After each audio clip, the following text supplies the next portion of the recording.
সরাসরি কথাই বলি, আমরা আসলে শ্রেষ্ঠ উম্মত। শ্রেষ্ঠ উম্মত হিসেবে আমাদের যে দায়িত্বটা আল্লাহ দিয়েছে, সেই দায়িত্বটাও কিন্তু শ্রেষ্ঠ দায়িত্ব। আল্লাহ পৃথিবীতে যত নবীর উম্মত পাঠিয়েছেন, সমস্ত নবীর উম্মতের মধ্যে শ্রেষ্ঠ উম্মত হচ্ছে আমরা, তাই না? তো আমাদের দায়িত্বটাও শ্রেষ্ঠ, আমাদের দায়িত্বটাও শ্রেষ্ঠ। এই জন্য শ্রেষ্ঠত্বটা ধৈর্য রাখা বড় কঠিন। কি বলেন? শ্রেষ্ঠত্ব অর্জন করা যতটা না সহজ বা যতটা না কঠিন, এর চাইতে বড় কঠিন শ্রেষ্ঠত্বটা ধরে রাখা।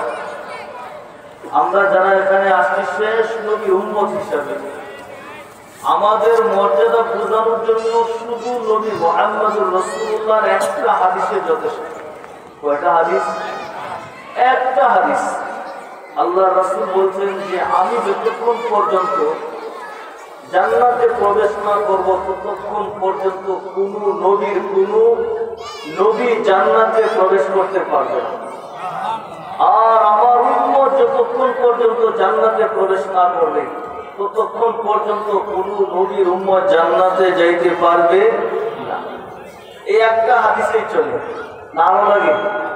তো ওই নবীর উম্মত যে আমরা হইলাম, ওই নবীর উম্মত হওয়ার জন্য আমরা কোনো আবেদন, নিবেদন, দরখাস্ত আল্লাহর কাছে দিছিলেন? জানি না চতুর্বাজারের মানুষ দরখাস্ত আল্লাহর কাছে দিছে কিনা, কেউ দেয় নাই। কিন্তু আল্লাহ স্ব-ইচ্ছায় আল্লাহ আমাদেরকে তার হাবিব, পিয়ারা হাবিবের উম্মত বানিয়ে পাঠাইছেন। আমরা হলাম সমস্ত উম্মতের মাঝে সুফিস উম্মত। আমরা হলাম সমস্ত উম্মতের মাঝে সুফিস উম্মত। সুফিস বুঝেন? আরে সুফিস ছিলেন তো নাকি? ওইটার মধ্যে সাজায় রাখার জন্য কি দেন আপনারা? কত কিছুই বুঝেন, সব কি ব্যবহারের থাকে? তো আল্লাহ আমাদেরকে সুফিস বানায় পাঠায় দিয়েছে। সমস্ত উম্মত থেকে যাচাই বাছাই করে আমাদেরকে শেষ নবীর উম্মত হিসাবে পাঠাইছে। সুবহানাল্লাহ। এটা হলো শ্রেষ্ঠত্বের এক নাম্বার কারণ। আমাদের নবী যেমন শ্রেষ্ঠ, এই নবীর উম্মতও তেমন শ্রেষ্ঠ। বলে শ্রেষ্ঠত্বের সবচেয়ে বড় কারণ কি? এই নবীর উম্মত হওয়া। আল্লাহর কাছে লাখো কোটি শুকরিয়া, কোনো আবেদন নিবেদন ছাড়া আমাদের মতো নগণ্য বান্দাকে আল্লাহ তার পিয়ারা নবীর উম্মত বানিয়ে পাঠিয়েছে। ওই শ্রেষ্ঠত্ব কতটুকু শ্রেষ্ঠ জানেন? আমাদের কিন্তু সার্টিফিকেট ছাড়া না। অনেকে তো বলতে, আমরা তো ময়ূর পাখি দেখলে অনেকে বলি মাশাআল্লাহ কত সুন্দর, বলেন কিনা? বলেন, ময়ূর পাখি অনেক সুন্দর না? সুন্দর থাকলেও ময়ূর পাখি কি কোনদিন বলতে পারছে যে আমার সার্টিফিকেট আছে? বলেন, পারছে? তো আমরা যে শ্রেষ্ঠ, আমাদের সার্টিফিকেট আল্লাহ দিয়েছেন। কুনতুম খায়রা উম্মাহ উখরিজাত লিন-নাস তা'মুরুনা বিল মা'রুফ ওয়া তানহাউনা আনিল মুনকার।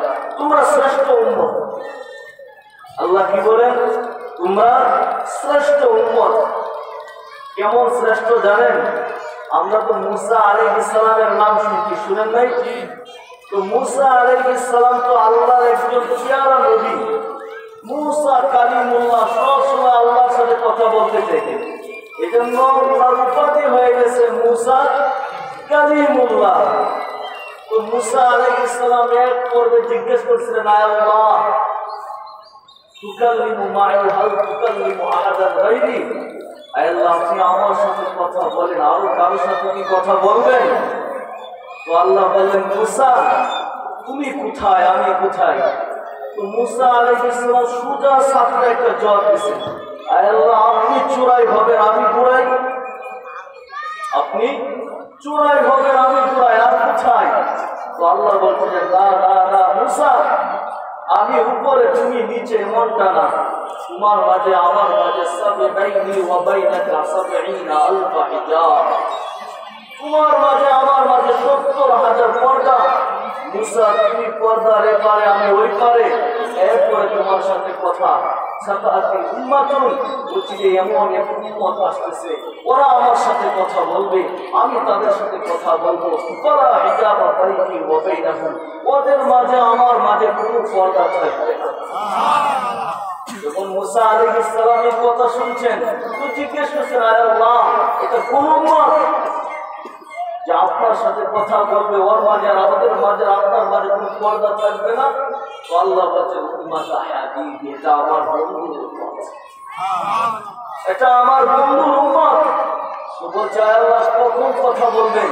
বলছে, ইদহুম ইয়াসজুদুন, যখন ওরা সিজদায় যাবে তখন আমার সাথে কথা বলবে। হাদিসও আছে, ইদা সাজাদাল আবদু ইত্তাফাল হিজাব, ইদা সাজাদাল আবদু ইত্তাফাল হিজাব বাইনি, ইদা সাজাদাল আবদু ইত্তাফাল হিজাব বাইনি ওয়া বাইনা আবদি। আল্লাহ বলেন যে যখন বান্দা সিজদায় যায় তখন আমার মাঝে আর বান্দার মাঝে কোনো পর্দা থাকে না।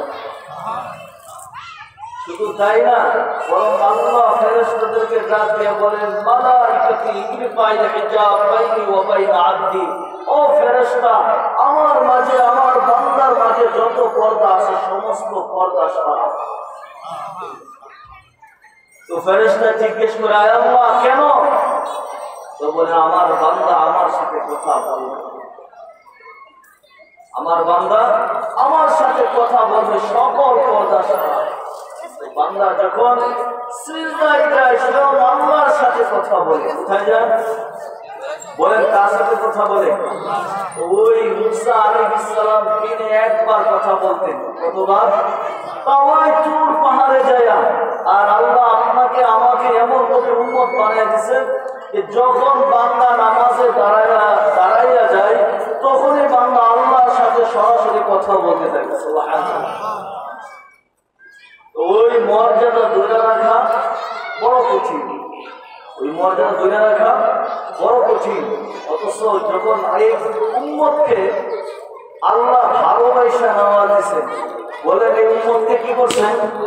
আল্লাহ ভালোবাসা 5 ওয়াক্ত নামাজ দিয়েছে, কিন্তু বান্দা নামাজ পড়তে রাজি না। বলেন রাজি? বান্দা নামাজ পড়তে রাজি না, অথচ আল্লাহ ভালোবাসা দিয়েছে। এটা কিন্তু আমি নামাজ বলি না, আপনারা নামাজ বলতে পারেন, ওটাকে আমি বলি আল্লাহর দিদার। কি এটা? আল্লাহর দিদার। এটা নামাজ না। যে যাকে বেশি ভালোবাসে সে তাকে সবচেয়ে বেশি কাছে পেতে চায়। বলেন ঠিক বললাম এটা? হ্যাঁ, যে যাকে যত ভালোবাসে সে তাকে তত বেশি দেখতে চায়, ঠিক না? তো আল্লাহ বান্দাকে কাছে পেতে চায়, বান্দাকে বেশি দেখতে চায়। বান্দা ফজরের নামাজে একবার আমার সাথে সাক্ষাৎ করে যা, মাঠে তো নামবে তো সাক্ষাৎ করে যা। আবার জোহরের নামাজের সময় আরেকবার সাক্ষাৎ কর আমার সাথে, আবার আসরের সময় আরেকবার সাক্ষাৎ করলো, বান্দা মাগরিবের সময় আরেকবার সাক্ষাৎ করলো। বান্দা ঘুমাইতে তো যাবে, তো আমার সাথে আরেকটা আবার সাক্ষাৎ করে যায় না। এই জন্য ঈশার নামাজ দিছে। ঘুমাইতে যাওয়া তো অর্ধেক মৃত্যু, তাই না? যদি মৃত্যুই না হবে আপনি এই দোয়া করেন কেন? আল্লাহুম্মা বিসমিকা আমুতু ওয়া আহইয়া করেন কিনা? অর্থ কি? আয় আল্লাহ, তোমার নামে আমি মরতে চললাম, বলেন না? ঘুম থেকে উঠেও তো বলেন আলহামদুলিল্লাহিল্লাযী আহইয়ানা বা'দা মা আমাতানা ওয়া ইলাইহিন নুশুর, বলেন কিনা? কিসের দোয়া করলেন এটা? তাই আল্লাহ মৃত্যু থেকে যে আপনি আমাকে উঠাইলেন,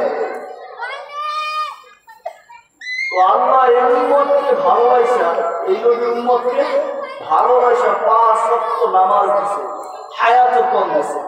আমরা অনেকে ভাবতে পারি আল্লাহ আমাদেরকে হায়াত কম দিলেন কেন?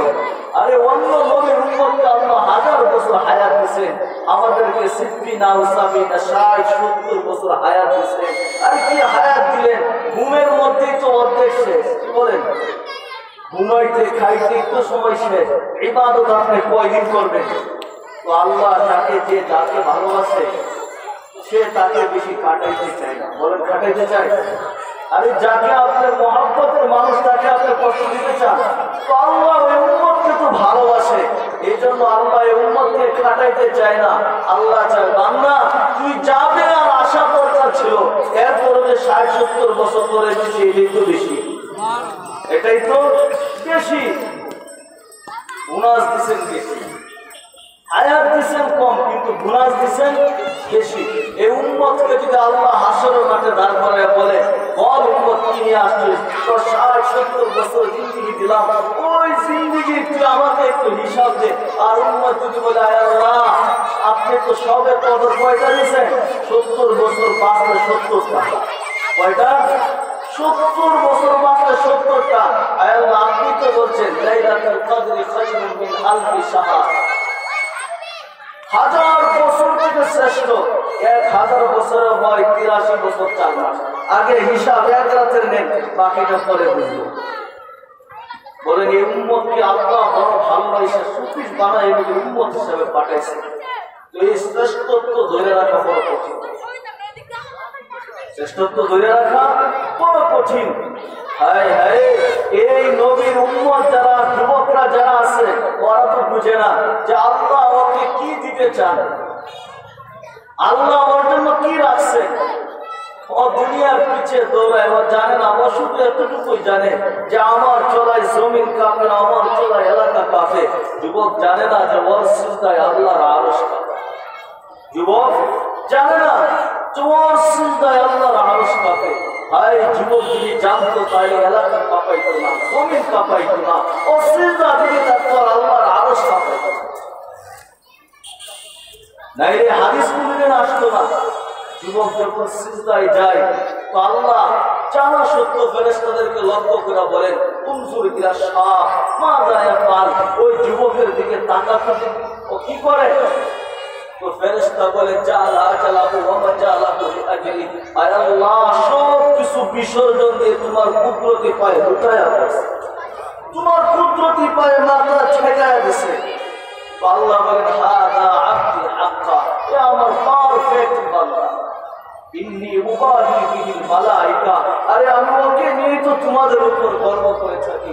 শুধু তাই না, যুবক যখন সিজদায় যায় বলে সুবহানা রাব্বিয়াল আ'লা, আল্লাহ বলেন বান্দা সাব্বাহতানি সাব্বাহতু, তুই আমাকে পবিত্র বললে, তাই না, যা বান্দা সিজদা থেকে মাথা উঠানোর আগে আমি আল্লাহ তোর পবিত্রতার ঘোষণা দিলাম।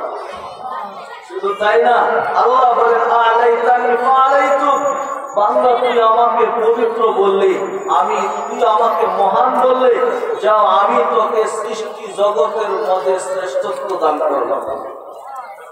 কেমন মহান জানেন, আল্লাহ ওই বান্দাকে ওই দিন সুপার ডিলাক্স গ্যালারিতে বসাইবেন। সুপার ডিলাক্স গ্যালারি বুঝেন? আরে হাসরের মাঠে যেদিন ইয়াউমা লা জিল্লা ইল্লা জিল্লু, যেই দিন আল্লাহর আরশের ছায়া ছাড়া কোনো ছায়া থাকবে না, ওই দিন আল্লাহ তাআলা ওই ব্যক্তিকে আরশের স্থান নিচে নিয়ে ডাইতে বসায়। তো ওই শ্রেষ্ঠত্ব, ওই মর্যাদা ধরে রাখা বড় কঠিন, ওই মর্যাদা ধরে রাখা বড় কঠিন। এই জন্য অল্প সময় আস্তিত্ব পরিচয় হওয়ার জন্য দোয়া করবেন আল্লাহ আমার জন্য এবং এই মাদ্রাসার জন্য। মাশাআল্লাহ বর্তমান যিনি মুফতি সাহেব আলামী সাহেব, হযরত মুফতি আলামী সাহেব, অনেক যোগ্য আলেম, বহুদিন পরে আসছে। আমরা দোয়া করি আল্লাহ তাআলা ওনাকে আজীবনের জন্য এই মাদ্রাসার জন্য কবুল করুন, আমিন। এবং এই মাদ্রাসাকে আল্লাহ কিয়ামত পর্যন্ত টিকে রাখুন, বলেন আমিন। এবং ওই মাদ্রাসার যত তোলাবা আছে প্রত্যেককে আল্লাহ তাআলা দিনের দাঈ হিসেবে কবুল করুন, আমিন। আল্লাহু আখিরু দাওয়ানা আলহামদুলিল্লাহি রাব্বিল আলামিন। আসসালামু আলাইকুম ওয়া রাহমাতুল্লাহ। আলহামদুলিল্লাহ, অত্যন্ত গুরুত্বপূর্ণ